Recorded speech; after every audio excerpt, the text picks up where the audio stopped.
Hey, welcome everybody. We're going to get started in a few minutes. We'll give some time for folks to join, so sit tight and we'll get started in a few minutes. See you soon.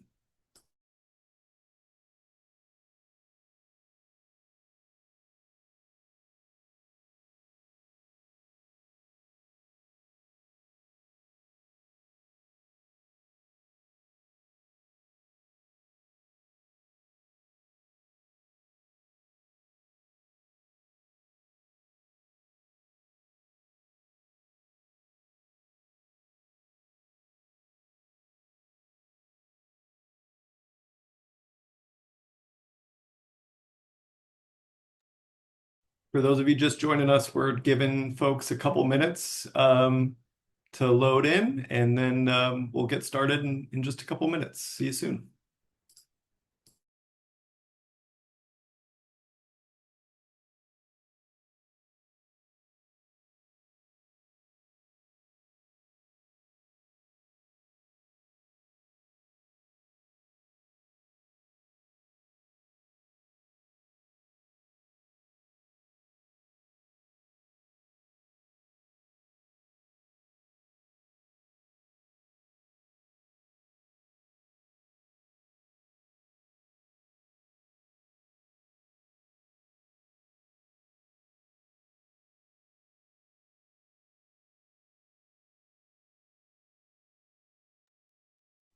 Hey, welcome everybody. Thanks for joining us.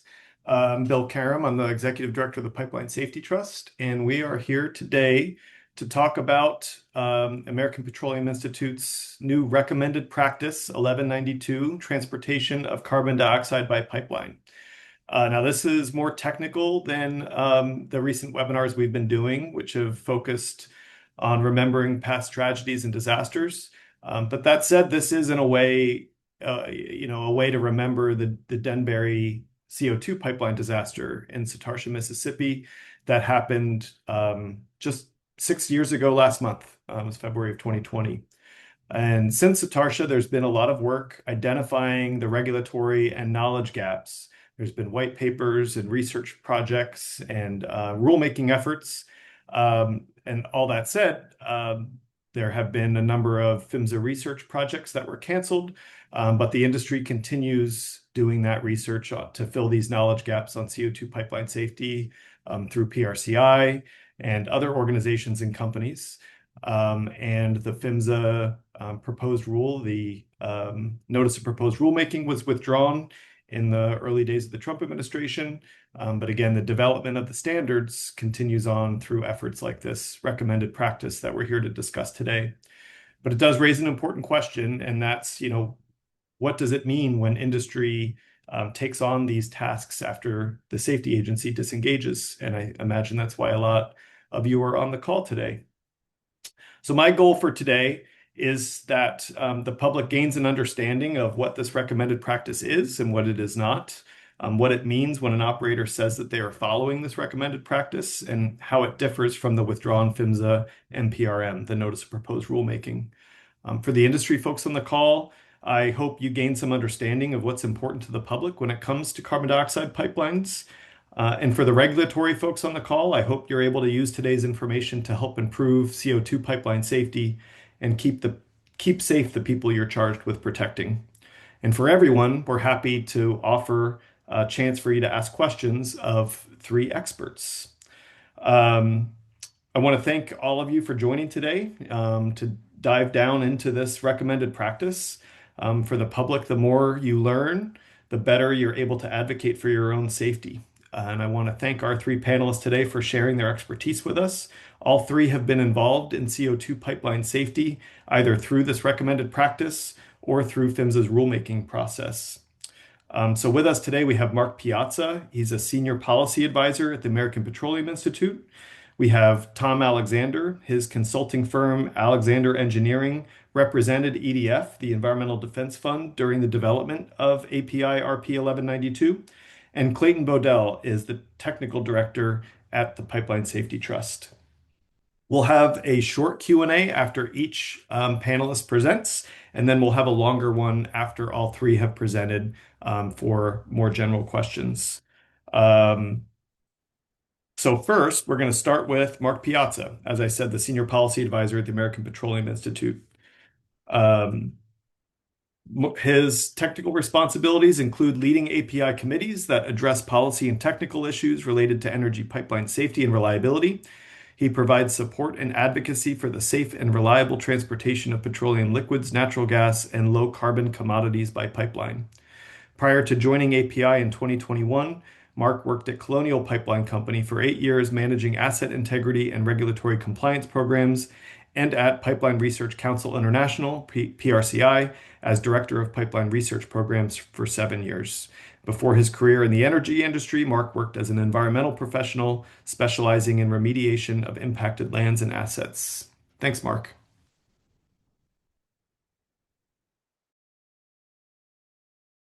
Oh, you're muted, Mark. Thanks, Bill.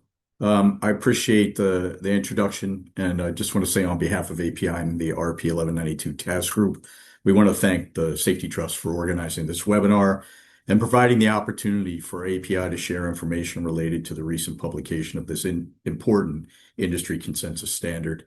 It does go beyond the regulatory requirements that are currently in place, and I hope you'll learn from this presentation it provides robust measures for safe operation of CO2 pipelines. Okay, next slide. Quickly, topics I'm going to cover: the standards development process. Bill and the PST staff asked that API provide an overview. I'm not going to get into super details on the standard development process, but recognizing that many attendees may not know all the steps that are a part of that process and building a consensus engineering standards. And then talk about just the basis for why we did this, content and key topic areas in the RP, and then what's next, the implementation plan. Okay, next slide, Kenneth. So quickly, this shows API's different types of publications. There are several types, as you can see. Today's focus is going to be on industry consensus standards and recommended practices. The other forms of publications include specifications, bulletins, technical reports, but again, I won't be addressing those, focusing on the standards. So development of standards and RPs follows an ANSI accredited process within API. All interested parties can participate. It's an open process. API's Committee on Pipeline Standards is the group that reviews proposals related to developing standards and ultimately approves those. Once approved, a broad call for participation, to develop the RP is issued by API. We go to pipeline operators, service providers, technology developers, general interest categories, regulators, and then public stakeholders that have material interest and expertise to help develop the document. So, for example, the 1192 task group included the Bureau of Ocean Energy Management, EDF, Tom Alexander, who's one of the participants, PHMSA, and other stakeholders. So we actively solicit participation across all stakeholder groups to ensure an objective consensus-based standard process. An example of that is we had over 100 members from diversified organizations on the RP 1192 task group. Okay.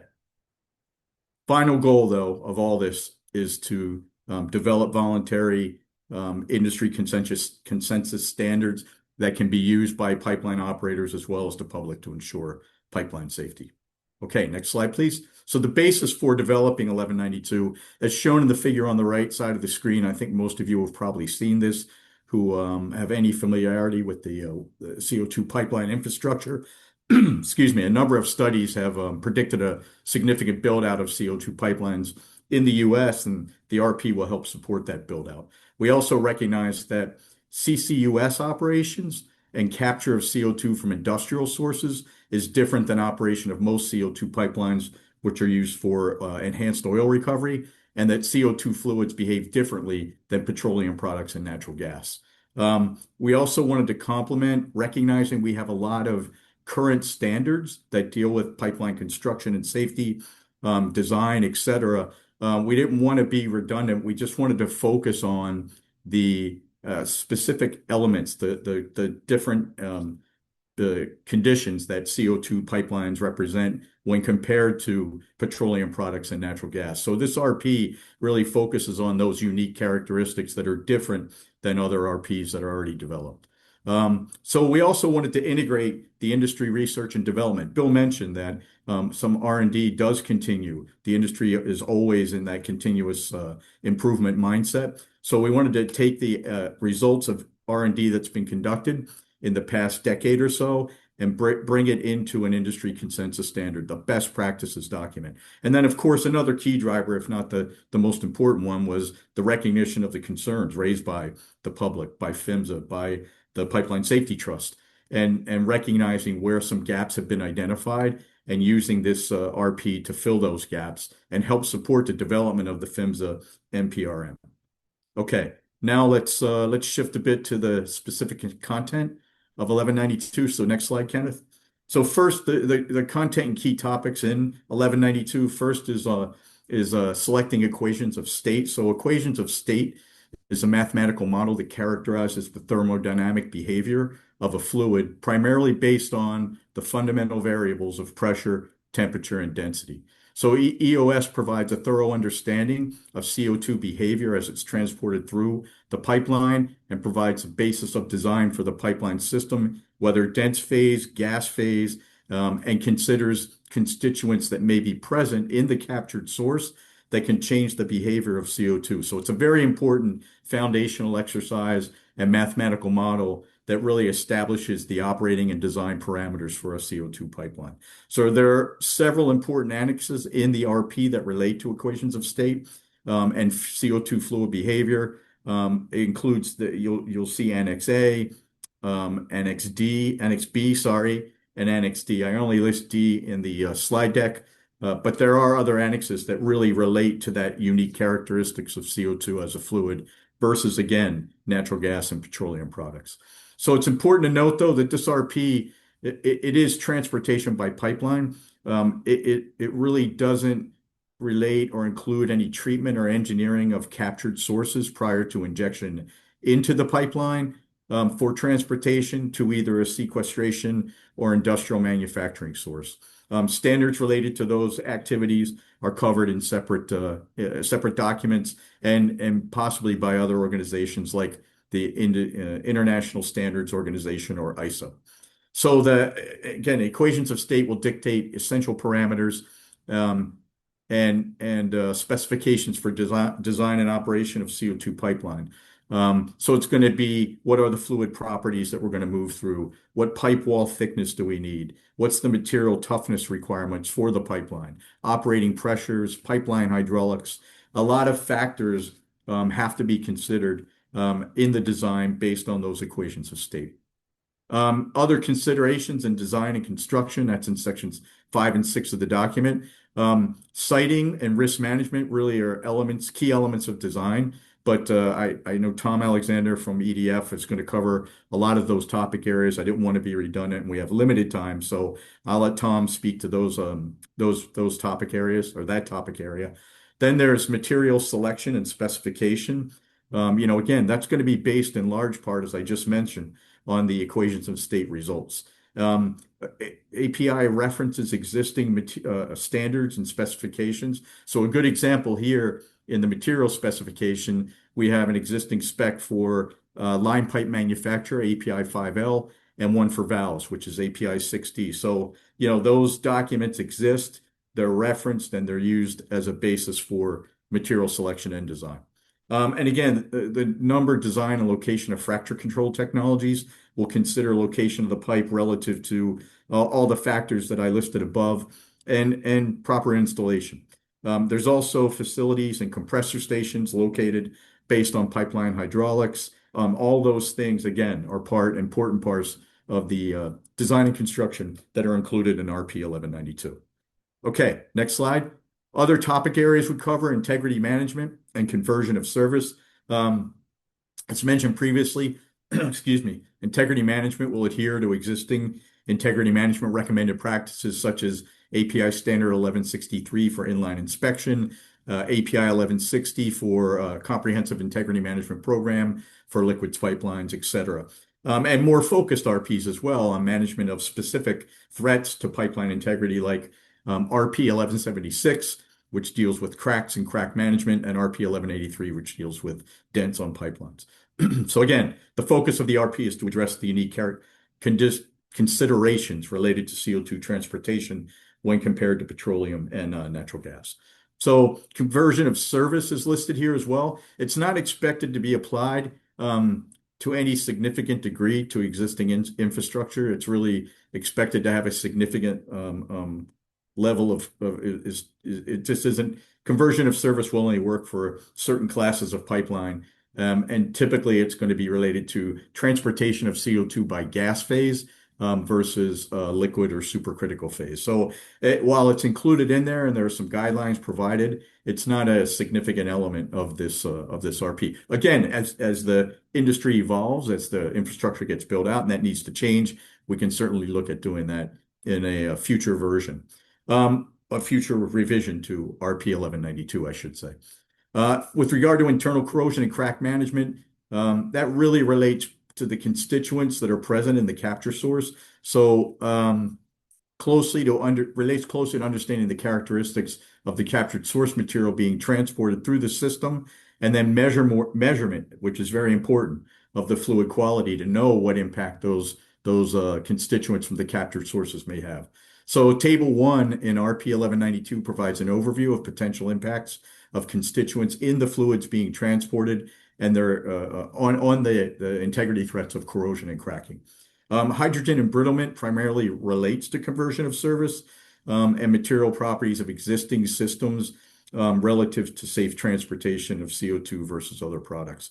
I think the biggest concern with hydrogen embrittlement is the presence of hydrogen in captured sources that are related to post-combustion, that the primary constituent. And hydrogen embrittlement is known as an integrity threat that's being addressed now. Really, none of these are new integrity threats. It's, again, just recognizing and understanding the unique characteristics that CO2 represents as a fluid versus the other things that are typically moved through these pipeline systems. And again, there are lots of standards that we have.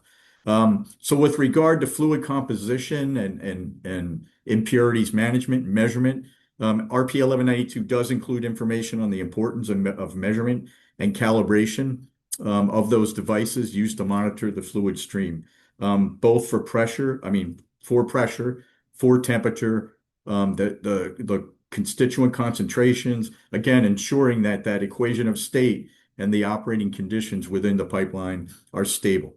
Table 2 in 1192 lists key measurement parameters to be considered in the design and operation of CO2 pipelines. So we tried to provide tables and annexes to really help hit the points home. As you can see on the slide deck, we've got the key parameters of hydrogen. Water is obviously very important. Nitrous oxides, sulfur oxides, hydrogen sulfides, the common constituents that would be included in captured sources.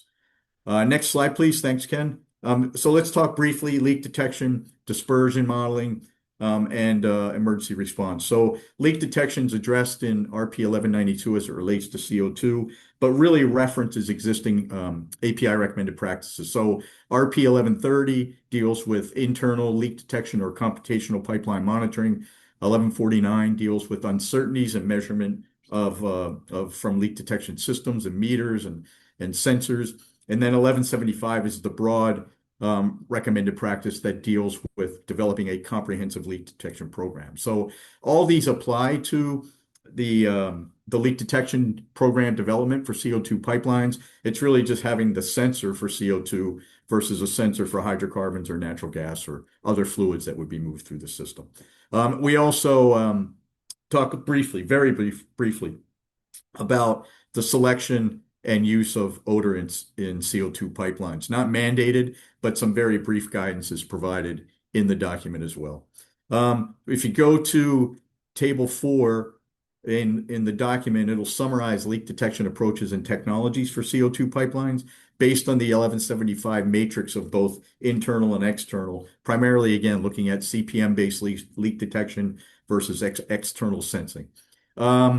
Moving to dispersion modeling and exposure, the dispersion modeling analysis defines the potentially affected area. Again, Tom will talk about this a bit as well, but it impacts the integrity management program development, emergency response programs, and safety measures, public engagement, public awareness programs, et cetera. So RP 1192 provides for a tiered approach. It gives operators guidance on when to apply, for example, qualitative risk ranking that may be perfectly appropriate in some locations where CO2 pipelines are located versus more empirical models like Aloha and others that are out there and being used now by operating companies, versus the more complex and very detailed computational fluid dynamics analysis, which is more robust and can be an appropriate tool to use where, again, potential terrain's more difficult. It's a higher exposure, a higher population. Some of those things are considerations as well.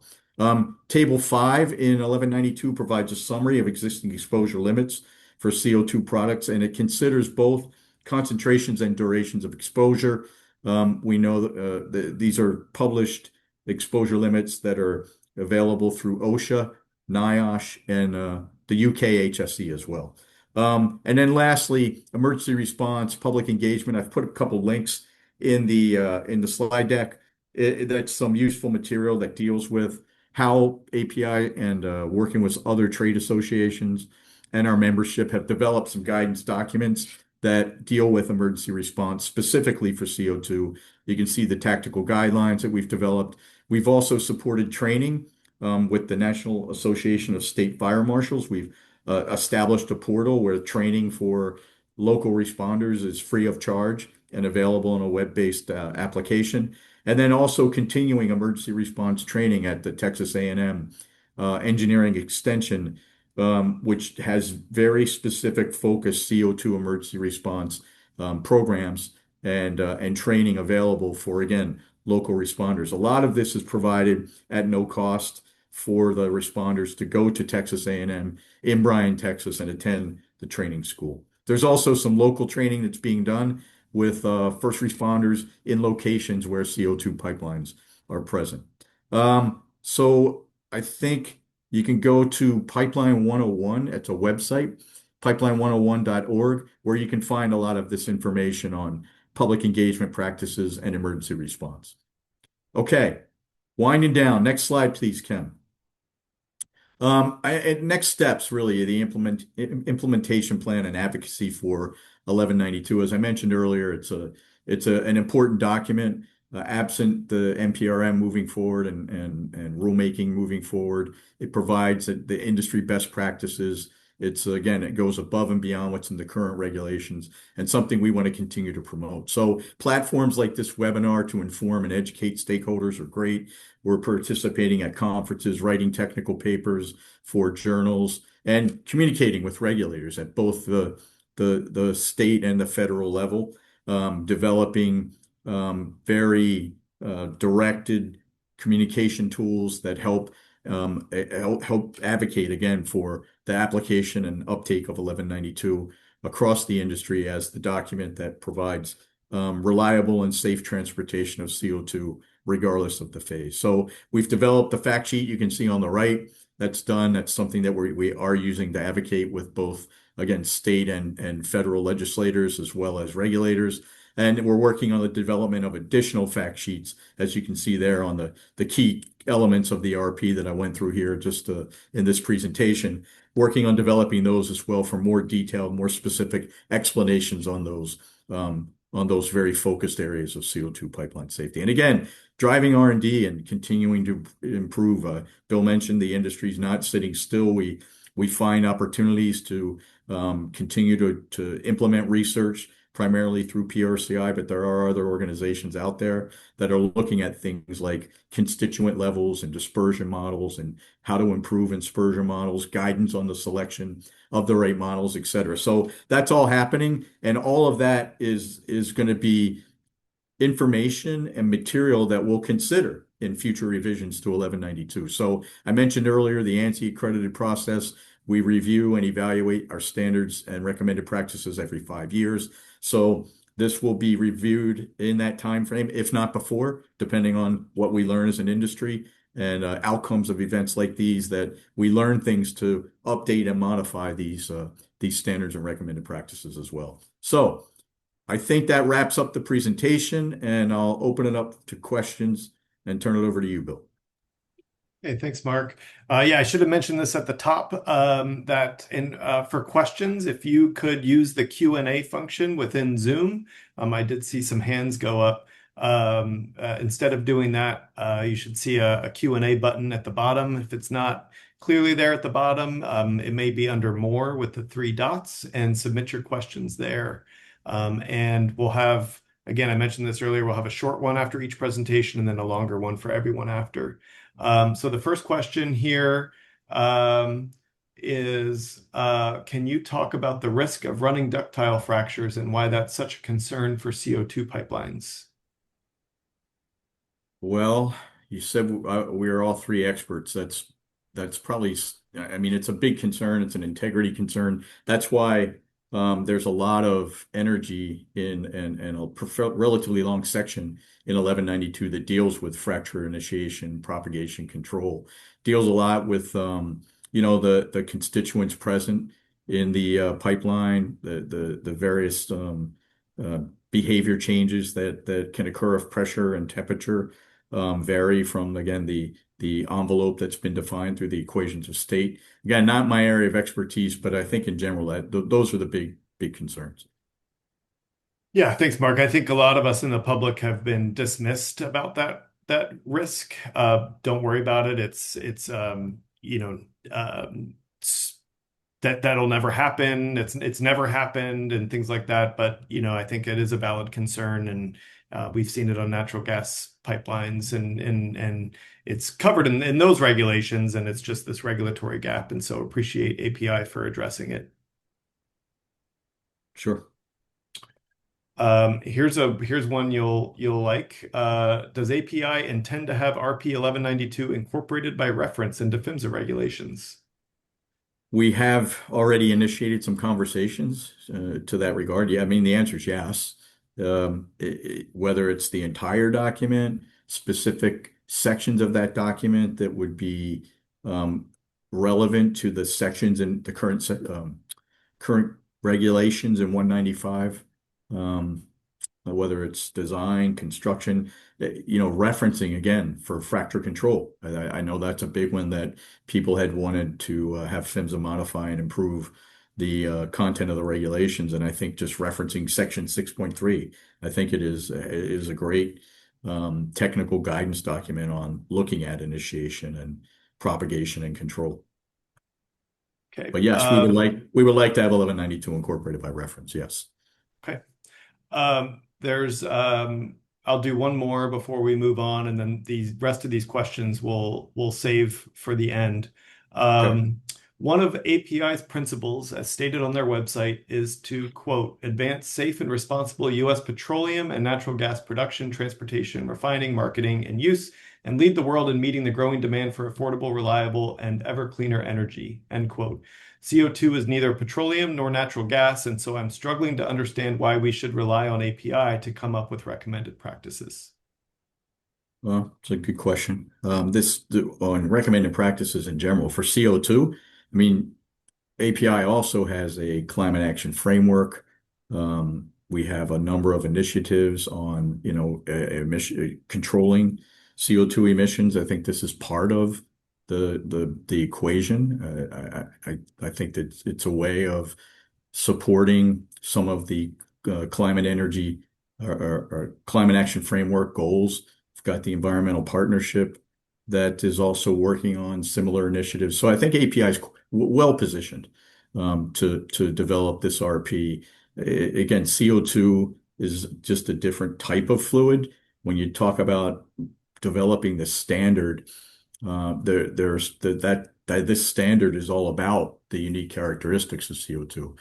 Beyond that, there's a lot of things that are similar to petroleum products and natural gas. Like I said, welding and pipe manufacture, those things are all covered. So API is well positioned. We have member companies who are operating CO2 pipelines now and are helping support the advancement and improvement to the recommended practices to ensure safety. Thanks. I lied. I'm going to have one more for you, Mark, before we move on, and then we'll save the rest of these for everybody. Someone is asking, will the RP be available online for the public to read? It's available for purchase. We actually were asked that by other organizations as well. So for now, the answer is no, but it doesn't mean we wouldn't consider that if the level of interest is significant enough. That's certainly not a decision I can make on my own, but we can have that conversation and consider it. Okay, I'll be on the record here on the recording as that it would be important to the public. It would be great to have that available on the viewing library. Um, Thanks so much, Mark. And you'll have Thank you. opportunity to answer some more questions later. Next, we have Tom Alexander. Mr. Alexander's consulting firm represented EDF, the Environmental Defense Fund, during the development of the newly published API RP 1192 that we're discussing today. Mr. Alexander's education began with a Bachelor of Arts degree in psychology from Wake Forest University, followed by 2 engineering degrees in mining engineering from South Dakota School of Mines and Technology. He also completed extensive coursework at Denver University, pursuing an MA in environmental management. Mr. Alexander's work career began in the United States Air Force. After graduating from Wake Forest, he was a navigator and radar navigator on the B-52H. After an honorable discharge, he spent 35 years in the oil and gas industry, primarily with Schlumberger Offshore Services and Southwestern Energy, SWN. His last assignment with SWN was leading the Health, Safety, and Environment Division as company vice president. Mr. Alexander has consulted with EDF for over 9 years on a number of projects covering underground gas storage, methane emission regulatory reform, and CO2 pipelines, all with a special emphasis on health, safety, environment, risk management, and emergency response planning. And I'll hand it over to you, Tom. Thanks, Bill. Appreciate it. It's good to be here with everyone tonight, and EDF appreciates the opportunity to not only have participated in the task group for the development of 1192, but to give tonight a high-level survey of some of the key aspects of health, safety, environment, risk management, and emergency response that are covered in 1192, either through text or reference. Next slide, please. So in keeping with recommended practice goals, objectives, and scope that are really pervasive throughout all our RPs, but the task group endeavored to present proven sound engineering and operating practices such as guidance for design, construction, operation, maintenance, and integrity management and emergency response for both dense phase and gas phase CO2. And to give operators and contractors, regulators and consultants, and the public appropriate guidance for the transportation of CO2 by pipeline, and also to provide multiple supporting references for additional detail regarding useful data practices and tools. So EDF's core reason for participation was to be part of and collaborate with the task group to ensure incorporation of appropriate risk management, health, safety, environment, emergency response, and various related topics, particularly as they relate to recent pipeline events such as Satarsha. Next slide, please. So with respect to risk management, which is covered primarily in sections 5 and 9, the RP focuses on risk management program elements in design and planning. 3 of the most important elements that are covered are risk assessment and management, within which hazard ID and risk assessment programs are vital, and they include a complete and total understanding of the likelihood, probability, and frequency and consequence of events as they form the basis for a properly executed risk management plan. Under the banner of CO2 pipeline risk assessment, using ALARP, as low as reasonably practical, or an equivalent methodology in design, construction, and ops and decommissioning gives a good measure of objectivity in risk management. And number 3, the applications of risk management and risk assessment and management. So the execution of integrity management must at least include terrain and evaluation profiles, characteristics and amount of product, weather, and naturally occurring events. And these are just for example. There are many other topics covered in the RP. And below you'll see some examples of relevant reference material cited. I have at the end of the slide deck a couple of pages of all of the API documents and international documents that are available that support all of those topics discussed in API RP 1192. Next slide, please. Within risk management, there's a section on siting of CO2 pipelines, and this is a critical feature of a well-planned pipeline and its associated infrastructure. A lot is discussed about it. Within the subsection are 6 important topics that are addressed, either with text or by reference. The potentially affected areas that Mark talked about earlier, they're used to establish or address issues of health, safety, and environment. Topography and wind as they relate to impacts on CO2 dispersion and a potentially affected area. Rivers, water bodies, road and railroad crossings, for example, all involved with the impacts of soil saturation, stability, and runoff, for example. Population centers and communities have a significant impact on siting decisions, and stakeholder impacts and concerns are primary, as well as population growth, estimates, and models. And finally, in the record-keeping section, it's vital for complete documentation and to ensure all possible factors have been considered and logged. And these are all covered in this section on siting. Next slide, please. Now on to the elements of pipeline safety covered in sections 6 and 9.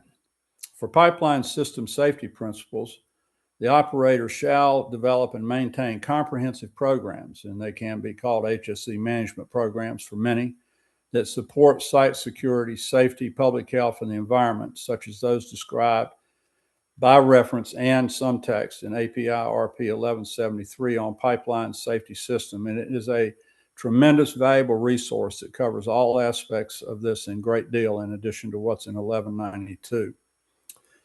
Worker safety is an interesting topic in this, and particular regarding the unique characteristics of CO2 and CO2 pipelines. Some of the points covered were elevation of work surfaces, obviously because CO2 is heavier than air and a significant asphyxiant. Ventilation and air supply system issues are significant and must be carefully planned and executed. CO2 detection and alarm systems are covered and should be deployed. The elimination of pits and low-lying maintenance work areas to the extent that you can. And then safe work practices in confined spaces is discussed and must be strictly followed with respect to CO2 issues. Preventative and mitigative measures are discussed in text and by reference. 1192 presents text regarding these, and to follow industry best practices outlined in documents as I list right here. The key 2 points that are present here are to identify appropriate measures to, 1, reduce the likelihood of failures, and in the event that a failure does occur, reduce the consequence in the event of that. Next slide, please. The task group spent a considerable amount of time preparing some document or some text in the document on emergency preparedness and response, and it's covered in section 11. Post-accident analysis in the industry have shown often that the points that are listed on this slide have fallen way short of acceptability. So, in response to that, the task group and the 1192 document addresses emergency response plan, and that their primary goal is to protect the safety of life, property, and the environment for all stakeholders, not just the operator. The plan must have measures to prevent environmental, human health, and welfare impacts, minimize damage to infrastructure and equipment, and as well as relations to inform customers, community, and government agencies. All these points are covered in the document. The emergency response communication plans must provide at least, and these 4 points are covered, outreach and awareness to all stakeholders, which yields great transparency. Effective training and realistic drills on a regular basis are stressed. Education for communities and first responders that must be repeated over and over again. And then finally, a frequent plan review and update. You see in the bottom there the API documents that are available for reference. Next slide, please. Public engagement and awareness is covered in Section 12 of the RP, and it actually ties directly into a comprehensive emergency response plan and its communication component. 1192 in text and reference stresses engagement with all affected stakeholders to include, but not necessarily limited to, the public, emergency officials, public officials, and contractors. And the public engagement program has a definite life cycle beginning with and discussed in the RP, commitment and alignment of all parties. The planning and preparation phase is discussed and followed by continuous information sharing, to ask, listen, and respond, and finally, monitor, evaluate, and adjust. This is a constantly repeating cycle that is designed to address and update the public engagement program, and all these are covered in some detail, either in text or reference in the 1192 doc. The key cited reference here is listed on the bottom, API RP 1185 on pipeline public engagement. Next slide, please. So, how have CO2 pipeline accidents informed this RP with respect to risk management, HSE, emergency response, and public engagement? Some key factors that have been identified relating to these in post-accident analysis are lack of or poor communication amongst key stakeholders in the operator, addressing geohazards as they relate to integrity management have frequently been wanting. Dispersion modeling, it is a difficult thing to do at times and often is lacking. ERP failures in content and execution, the lack of public engagement, risk assessment and analysis deficiencies, and unusual weather impacts have and will continue to affect all aspects of a pipeline operation. So with time and experience, there will be updates certainly to 1192, but at this point in time, RP 1192, as it relates to these types of accidents and as it relates to the HSE, risk management, emergency response, et cetera, have now been addressed in the document and addressed well, we believe. And there's also provided a plethora of reference documents. Next slide, please. So you see here, I'm not going to go through every one of those. This slide and the next slide you can show are all of the API documents. Next slide, please. And international standards, Canadian standards, ASME standards. All of these have been cited and referenced in this document, and there is as much information as you could ever want, either in 1192 or these reference documents. Next slide, please. Any questions?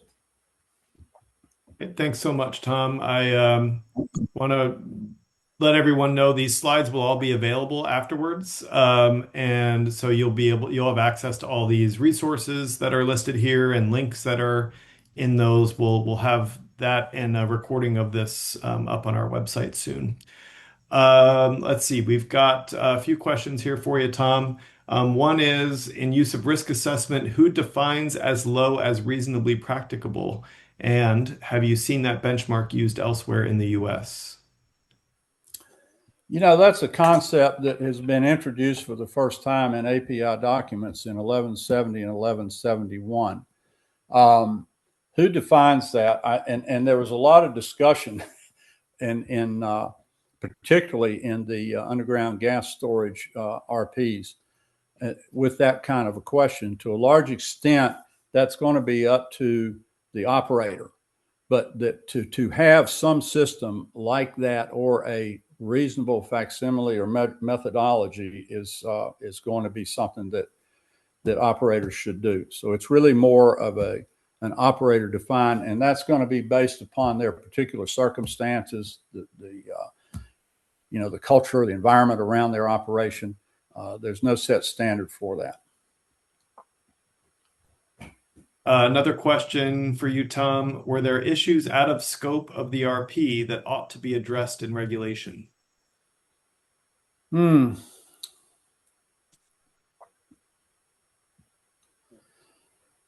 I can't think of anything right now. I believe that all the important issues have been addressed in one fashion or another, either through text or reference. No, I really can't think of anything right now. That's an interesting question. I'll think about that. But I think EDF was, insofar as its participation and collaboration with members of the task group, was happy with the result. Um, at what point during a CO2 pipeline project should the company building the pipeline begin focusing on the health, safety, environment, and emergency response? In my state, these don't appear to be a priority. From the very beginning. Now, I will say that it's our opinion, and I think it's the opinion of the task group, that HSE, risk management, all of these factors I've just spoken about are one of the key foundations of a competent and good operation. It is not something that is an afterthought once you get started. It has to begin right in the planning phase. Great. There's one question about the reference documents you identified, Tom. A question about their public availability. So, for members of the public here, if an RP is incorporated by reference into the regulations, API makes those available on their website as part of their online reading library. And generally, the ones that have not been incorporated by reference are not available in that reading library and are charged. You have to pay for them.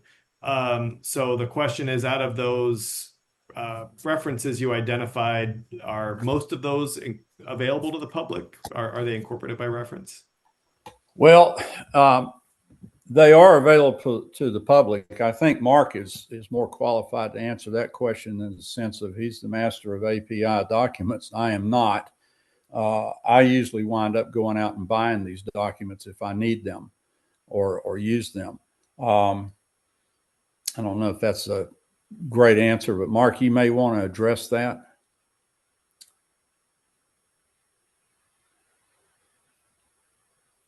He might not have heard me. No, I'm sorry. I was just trying to get off mute. I'm so used to Oh, Teams. okay. I went to my Teams website. My like so again, if it is incorporated by reference, yes, it's available in the reading room, it's called. The other documents, I know that there's a lot of reference material. I mentioned pipeline101.org. There's if you click on the link in my slide deck for public engagement, it'll take you to pipelinepublicengagement.org.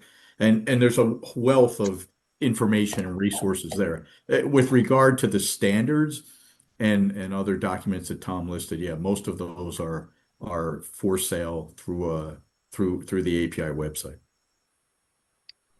Okay. We're gonna go to our last speaker. Clayton Bodell is our technical director at the Pipeline Safety Trust, having joined in May of 2025. His responsibilities include providing technical and engineering expertise to staff and the public through the Trust's education and advocacy work. Prior to joining the Pipeline Safety Trust, Clayton worked for the Pipeline and Hazardous Materials Safety Administration, PHMSA, and several different pipeline operators since 2011. His prior role centered on providing regulatory compliance and integrity management expertise for inspections, interpretations, enforcement, and rulemakings at federal and state levels. Clayton studied at the University of Utah in Salt Lake City, where he earned master's and bachelor's degrees in mechanical engineering. Take it away, Clayton. All right. Yeah, thank you, Bill, and thank you, Mark and Tom, for leading the way, and appreciate everybody for attending. Yeah, it's my privilege to be here with you. And next slide, please, Kenny. So what I'll be covering is very high level and certainly not comprehensive, but some high level differences between PHMSA's withdrawn Notice of Proposed Rulemaking, or NPRM, and this RP that we've been talking about so far this evening. So the first things to identify is that PHMSA's withdrawn NPRM was almost exclusively focused on onshore carbon dioxide pipelines. The RP brings some offshore considerations, so some guidance and some expansion of detail there. And some of the things, the rest of the things on the slide have been discussed. So I hope you'll go through and review the slides afterward. But a couple key things that I want to point out here is that the PHMSA NPRM would have been posted to the Federal Register. Everybody could have read it openly. Everybody could have commented on it. And that type of process is a little bit different. And Mark explained some of how the RP comes to be. But it's, the way these documents are, they come to be is different. Additionally, the PHMSA rule has got to go through a cost benefit analysis, meaning that the measures, right, the requirements that they put in the rule need to be justified for how much they cost and what the benefits are. And then the final thing I'll talk about on this slide before we move on is just that the PHMSA rule would have included some additional annual and accident reporting to gather more information on carbon dioxide pipelines. Next, please. So one thing, and this is talked about already, that both these efforts involve is covering gaseous phase carbon dioxide. That is a statutory mandate for PHMSA to close that gap in the regulations, and so the RP addresses that gap. It brings it in, under the scope of the RP. With PHMSA withdrawing with PHMSA withdrawing the NPRM rather. It signals that the only place to go at this point for guidance or requirements for gaseous CO2 pipelines, if they're in your area, is going to be this RP or other some other industry standards that are out there. Yeah, so just take note of that. Next slide, please. One area where I feel that the RP goes above and beyond what PHMSA specified in their NPRM is regarding constituent monitoring. So these constituents, these are the things, the molecules, the other things that find themselves in that carbon dioxide pipeline stream, like in the product, in the fluid itself. And so the RP does a really good job of including, it's in table 1, but it summarizes the current understanding of the effect of each of these constituents. So what does carbon monoxide in a stream do? What does hydrogen do? What does hydrogen sulfide in it? And it describes some of these in the state of the art on it. The next thing that it does, and this is a should requirement in the RP, but the RP lays out, I think it's almost 20 different constituents that the operator should have composition limits for. How much is okay for the pipeline to transport?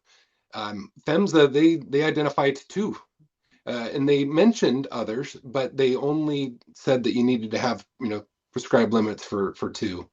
And then the third thing here is that the RP requires the operators to use the equations of state that Mark described, which is basically how the fluid behaves based on what's in it, to measure and to quantify the effects of those constituents, whether it's in flowing the product through the pipeline or when it's released. And again, these things go, generally, beyond what what PHMSA had in the NPRM. To address one of the questions that was asked in the chat, does 1192 have a section for identifying the carbonic acid corrosion potential on existing pipelines? And yes, it does, in line with this slide. Next slide, please, Kenny. So talking on this next slide about, there it goes, regarding who's affected, Mark mentioned the PAA, or the potentially affected area, and its analog in the code, or maybe what you've heard already, is the HCA, or high consequence area.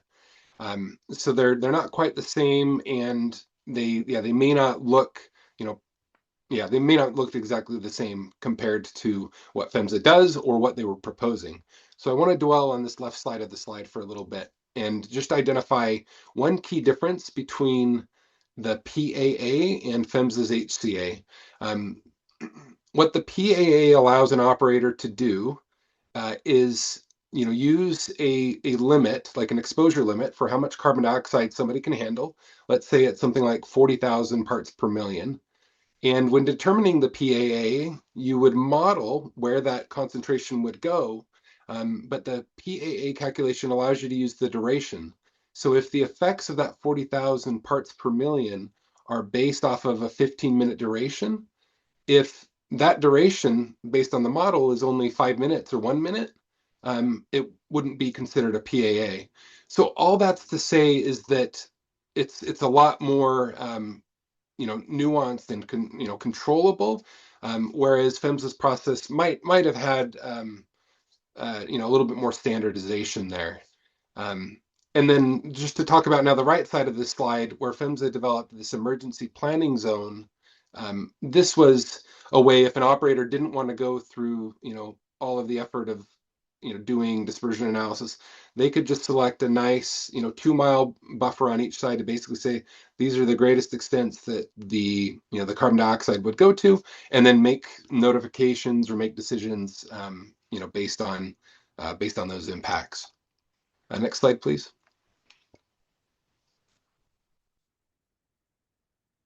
We've talked a little bit about odorants. PHMSA did not make any moves on odorants in their NPRM, and that's somewhere where the RP it states it's optional, and it provides some guidance on their use and indicates that additional research is forthcoming. We'll skip 2 slides, please, Kenny. Thank you. And you'll have that other slide. It was dealing with highly volatile liquids. That's just not a topic that the RP brings up, and so the RP wouldn't address those particular measures. But regarding public notification and awareness, this is somewhere where I think the PHMSA NPRM maybe did a little bit more. So based on that emergency planning zone, operators would have been required before the pipeline was placed in service to make notifications to the people that are living and working in this 2-mile on either side of the pipeline zone. It required that those communications be multilingual based on the people that lived there, and the notifications would have had to include specific information about what the hazards are, what it might look like if it were released, protective actions, and so on. And then finally, it would have required the operators to continuously survey who is in those emergency planning zones in order to make sure they're getting the information to the right people. Now, the RP has some of that, and especially through a reference to a standard on public awareness of 1162, but some of the specifics that PHMSA laid out regarding those notifications, those aren't present in the RP, and it represents an area where the RP. With that being said, an operator that is engaging properly, that can help fill some of those gaps. Next slide, please. Okay, so in my just remaining couple minutes here, what should communities know? And high level, I think you all should know that the RP is not regulation. It's a recommended standard, meaning or recommended practice. It's voluntary, and if an operator chooses not to follow it, the way that they would be penalized for not following it is a little bit challenging, or is a little bit muddy. Additionally, there's no fixed emergency planning zone like we talked about, and there's some other measures that for instance, the vapor detection at above ground facilities that aren't in there that the PHMSA rule would have had. But what it does do, and I think it does a decent job at, is covering, like Mark said, covering those unique characteristics of carbon dioxide, and outlays them by topic. And where it specifically shines, I think it does a pretty good job on risk. The equations of state, certainly. It recognizes that carbon dioxide has toxicity concerns, and then regarding emergency response, it does well as well. And then finally, next slide, please, Kenny. What can the public do? I think a question, if you have pipelines in your area or near you, you should be asking, are you following API RP 1192? This is a standard that they can and should follow, and you should be asking them about that. Because PHMSA is not pursuing a rulemaking at this time, according to information on their website, you should be asking your state regulators or your permitting agencies, what enforceable standards apply to the pipelines that are either being built by me or being proposed by me? And hopefully that answer is 1192 or the PHMSA, the withdrawn NPRM from PHMSA, or something similar.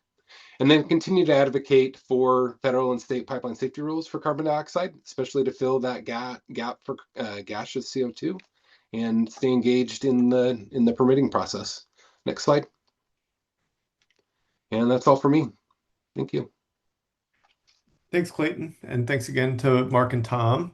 We'll have the rest of our Q&A here. We have a question, how much guidance for which dispersion model to use? Can somebody talk about, I guess there was some talk about the different tiers of dispersion model. How much guidance is there to operators as to which model to use in different sections of the pipeline? Do you want me to take that? Anybody, you hop right in, Mark. Yeah, I don't know that there's a lot of guidance on like the specific model to use. That there's general guidance on when qualitative versus empirical versus full computational fluid dynamics may be appropriate. There's a lot we've talked about. There are existing dispersion models, plenty. They have been used for many years with HVL pipelines and other applications for sure. It's really just looking at the unique circumstances of your pipeline, the location, and which model is going to be the best fit for what you're transporting in your system. Right now, I do know that PRCI is working on a project that does provide more of that guidance. It looks at various scenarios that deal with dispersion from a line and come up with evaluations of in which case would which model be best. I don't think there's any way to specify one model is going to work every time. So just having some guidance out there would be helpful for sure. But a lot of it, again, just like everything else with CO2, is unique to the characteristics of the material being transported through your system. Okay. There's a question of here it is, sorry. Given that the RP is intended to be incorporated by reference into federal law, and its language is written largely as actions that operators should, quote, should do, and lists examples of factors that may be considered, and it contains few, if any, mandatory requirements, and therefore gives operators substantial discretion in its implementation. Is the language of the RP legally enforceable as a regulation? So I think the question is, when there's so much of the RP is written as operators should do this, or should consider this, or shall consider this, how would that work as a regulation? Well, if it was incorporated by reference, then it would be, right? It's going to be something that has a little more teeth to it. It would be something that document is in fact referred to in the PHMSA regulatory requirements. So that's the quick way. Sure, but if it's incorporated as an operator should do this, are they legally required to do it? I'm not a lawyer. I don't know if I can answer that question. They can be, and I'm sure it comes up in inspections, and there's probably been discussions on some enforcement actions where an RP says should, but I don't know the answer specifically, Bill. But yeah, I think the best thing to do is work on getting 1192 appropriate sections again, like sections that PHMSA could reference specifically in 195. That would be the best approach to having it become regulation, short of the NPRM being issued. Might I just add something, and I'm sure it's in the forward of probably every other RP. There are definitions, if you will, of shall, should, may, and can. Yeah. Now, to your point, though, Mark, does incorporation by reference turn this into, and we went through this a lot in that revision of the underground gas storage RPs. It's written as an RP, not as a regulation, and it's a very different animal. But I think there was a fair amount of shalls in this 1192 that I was happy with, particularly with HSC, risk management, and ERP. Shall denotes a minimum requirement to conform to the standard. So if you say you're using the standard and this is, in your company documentation that this is the standard that we're using, you darn sure better be using what shall says, would be my point. Clayton, do you have something to add here? Yeah, I would just add from my experience as an operator, that an operator's got the responsibility to define in their procedures, right? Their operating, maintenance, and emergency response procedures, what it is they're going to do. Those procedures are generally going to be reflective of what the minimum requirements are in the federal code. But there are standards, industry standards for a variety of different topics, covering different parts of pipeline operation. And if those standards lead an operator to say that they are going to do something, let's say like it's the standard requires here to use the equation of state to quantify the impacts of constituents, whether it's through release modeling or whether it's through measurement, and the operator doesn't do that, a federal or state regulator could have something to enforce upon. Again, if an operator is not following the procedure. I referenced that it's a little bit muddy. There aren't, as I recall, there aren't a lot of instances of that. But again, operators are expected to follow their procedures at the end of the day. Yeah. Sorry, go ahead, Tom. One more thing, and I would direct this kind of to you, Mark. You maybe have had interactions with PHMSA and API with regard to 1170 and 1171. And, one of my team is recalling that perhaps PHMSA did something in their incorporation by reference and turning all the shoulds into shalls, which then kind of tends to turn it into a quasi-regulation. But I don't know if that process was actually carried out or not, or if whether they did anything like that or not.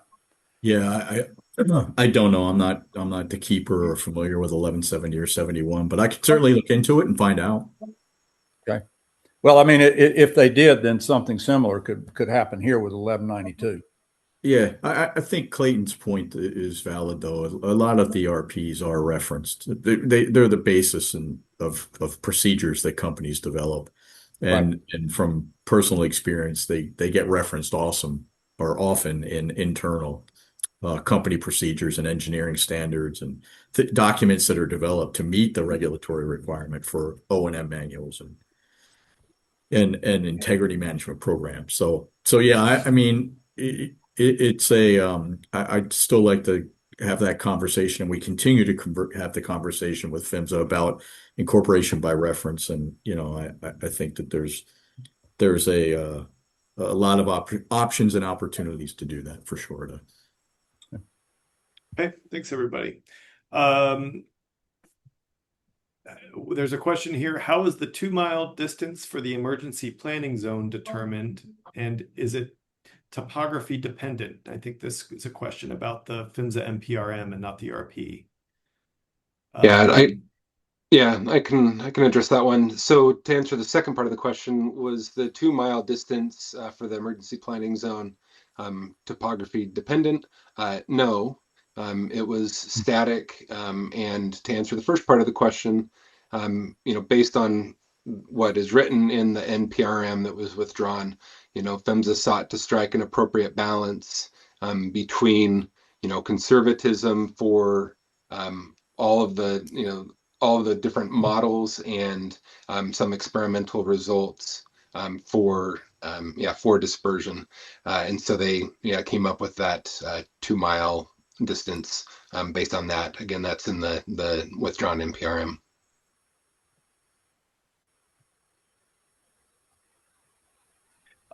There's a question here. Who is developing standards for odorants? I'm wondering if somebody could talk about that, and if there aren't standards being developed, where is the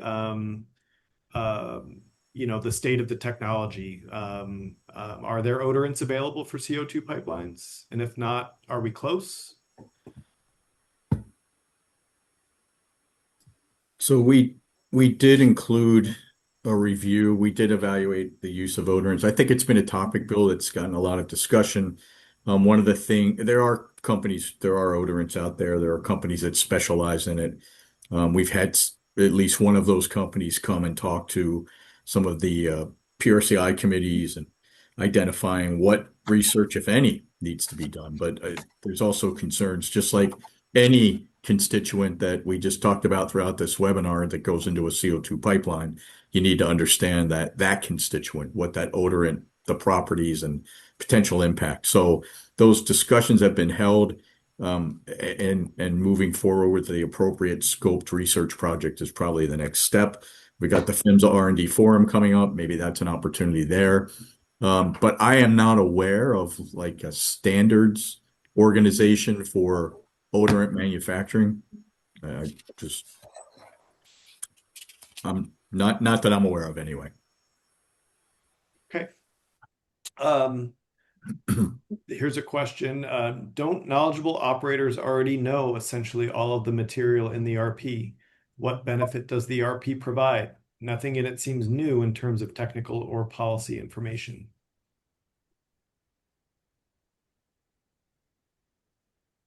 Well, um, I guess first, do you agree that they knowledgeable operators would already know all of this? they would know the basic engineering principles, but let's be frank, there's only 5,600 miles, 5,000 miles of CO2 pipeline in the US right now. So the RP, as I mentioned earlier, the basis for developing it was to help support the projected build out of CO2 infrastructure. So in the context of a build out, you potentially have people who are operators, excellent operators, have engineering expertise, have construction expertise, have integrity management expertise, but haven't operated a CO2 pipeline. So having this document, I think, is a very positive move to help support that build out and continuing to push CO2 pipelines. Yeah. This question is, so as long as an operator considers the factors in the RP, is it in compliance with the RP? Does this shelter operators from liability?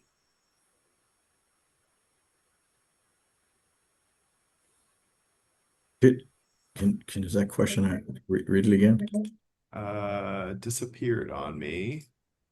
Um, so Yeah, long as an operator considers the factors in the RP, is it in compliance with the RP?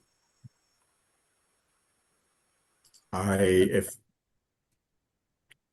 considers the factors and operates their system consistent with the RP, I'd say yeah, they're following the RP. There's no, as Clayton mentioned earlier, there's no compliance with it, right? It's a voluntary at this point in time. But yeah, I would think if they're following the procedures, the processes, the evaluations that are in 1192, I would say that yeah, they're operating consistently with 1192. I guess in that same vein, Mark, what kind of consequences are there for an operator who has adopted this recommended practice and is found in, say, a failure investigation or something like that, that they were not actually following, they were not in compliance with the RP? We API itself has no responsibility, ability to regulate. Why couldn't, I mean, that would be between the operator and PHMSA. That's the licensed to operate issues that API only is mentioned earlier. We organize and develop industry consensus standards, and the whole idea of getting that broad group, that broad perspective, is to ensure that all the stakeholder interests are incorporated, and we also get the level of engineering expertise, people like Tom, who show up at the table and help contribute to the development of the document. But beyond that, and it goes out for peer review. We answer and address every comment that's received, and beyond that, that's really all API can do. Okay. Yeah, I was trying to get at the heart at some of these questions being asked. I appreciate that answer. And we are at time. I want to really thank Mark, Tom, and Clayton for all being here and sharing their expertise. There's some more questions here we didn't get to. We'll try to do some follow-up on those. Keep your eye on our website for the recording and for the presentations. Um, and while we the public would love to have regulations in place to fill these regulatory gaps. We are appreciative that some standards are being developed to help fill those gaps in the meantime. So thanks again, everybody, and stay tuned for putting these resources up on our website. Have a great day. Thanks, Bill. Thanks, Tom. Thank Thanks, you. Clayton. Thank you. Enjoy it. Thank you.